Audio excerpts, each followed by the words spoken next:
Emergency transmission to the Galactic Council. This is Zylar with a code red situation. I have discovered a human liquid that defies all known laws of physics, chemistry, and common sense. They call it Espresso, and it has fundamentally altered my understanding of reality itself. Send backup immediately, and maybe some decaf. Fellow cosmic beings, what started as routine beverage reconnaissance has become an interdimensional crisis of epic proportions.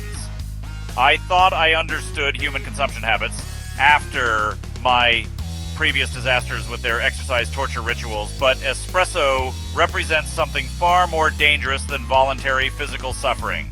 This tiny brown liquid appears to bend the fabric of space-time itself. My investigation began innocently enough.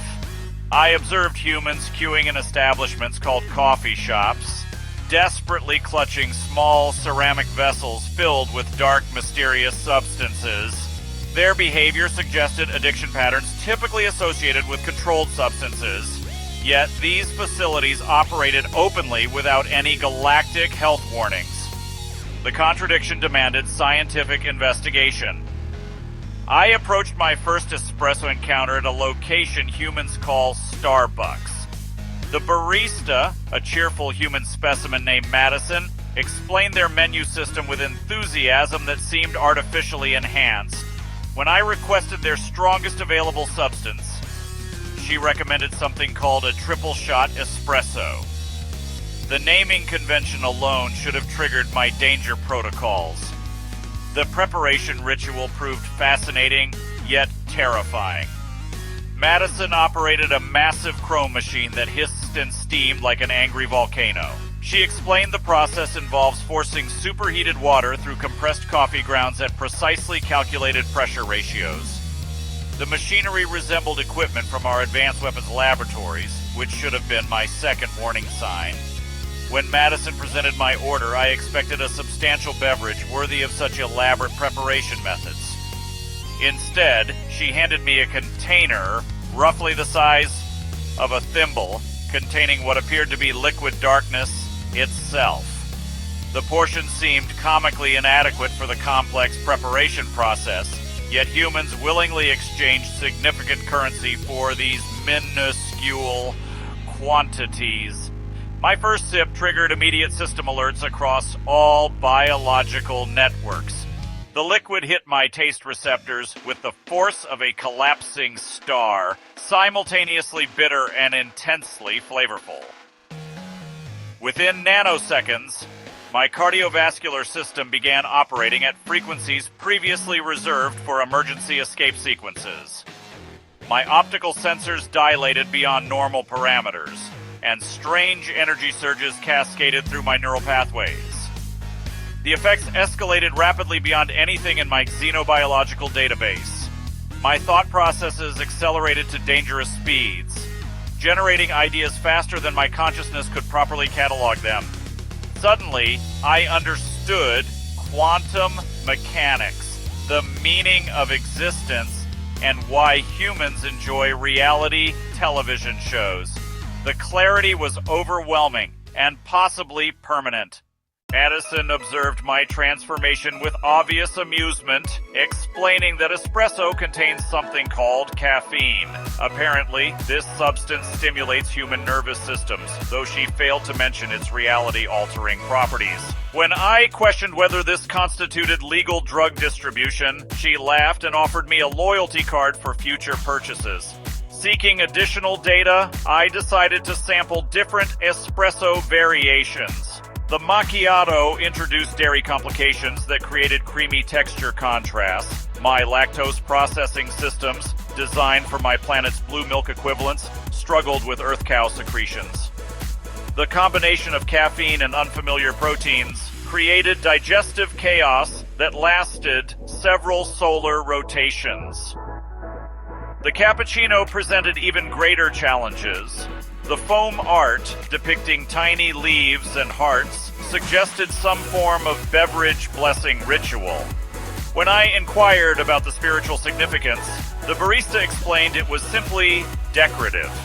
This revelation that humans create temporary art on consumable liquids revealed their species' fascinating relationship with impermanence and beauty. My espresso exploration continued with increasing recklessness. The Americano diluted the intensity, but extended the duration of effects. The lungo stretched the extraction process, creating a more complex flavor profile that confused my chemical analysis systems. Each variation triggered different combinations of euphoria, anxiety, and supernatural alertness. The true catastrophe occurred when I discovered espresso-based desserts. Someone had weaponized this substance by incorporating it into frozen treats, baked goods, and chocolate confections. The tiramisu nearly caused complete system shutdown through sensory overload. My taste receptors experienced flavors that don't exist in my galaxy's periodic table. After consuming approximately 17 different espresso preparations, I began experiencing what humans call jitters. My appendages vibrated at frequencies visible to the naked eye. My speech patterns accelerated until even I couldn't understand my own communications. Other coffee shop patrons observed my condition with expressions ranging from concern to recognition. The temporal distortion effects proved most disturbing. Minutes felt like hours, while hours passed like seconds. I became convinced I could perceive multiple dimensions simultaneously. Colors appeared more vibrant.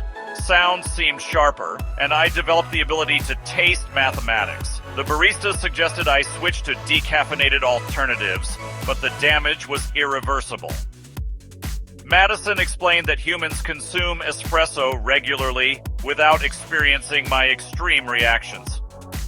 Apparently, their species has developed tolerance through evolutionary adaptation or sheer stubbornness. They describe feeling more alert and energetic, while I experienced something resembling controlled cosmic enlightenment with side effects of existential terror. A crash proved equally devastating. After approximately 4 hours of supernatural awareness, my energy levels plummeted below baseline measurements. I felt like my consciousness was moving through thick atmospheric gel. Simple tasks became monumentally challenging, and I developed an overwhelming craving for more espresso to restore my enhanced state. This addiction cycle explained the mysterious behavior I observed in human coffee shops.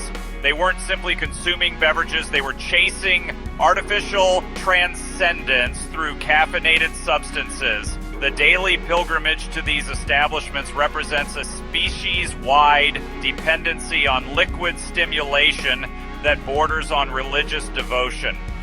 My research concludes that espresso represents humanity's most dangerous legal substance. It provides temporary superhuman cognitive abilities while creating powerful psychological dependencies. The fact that humans have normalized this reality, altering drug into casual social consumption, reveals their species' remarkable capacity for controlled chaos. Fellow aliens approach human coffee culture with extreme caution. What they present as simple beverage consumption actually involves consciousness manipulation through advanced chemical compounds. I'll be spending the next several cycles recovering from caffeine withdrawal while developing protocols for safer cultural infiltration methods. This is Zylar, still vibrating slightly, reminding you that human beverages are far more dangerous than their exercise equipment. Next week, I'll investigate their obsession with fermented grape liquids, assuming my nervous system recovers sufficiently. Until then, may your stimulants be gentle and your crashes survivable.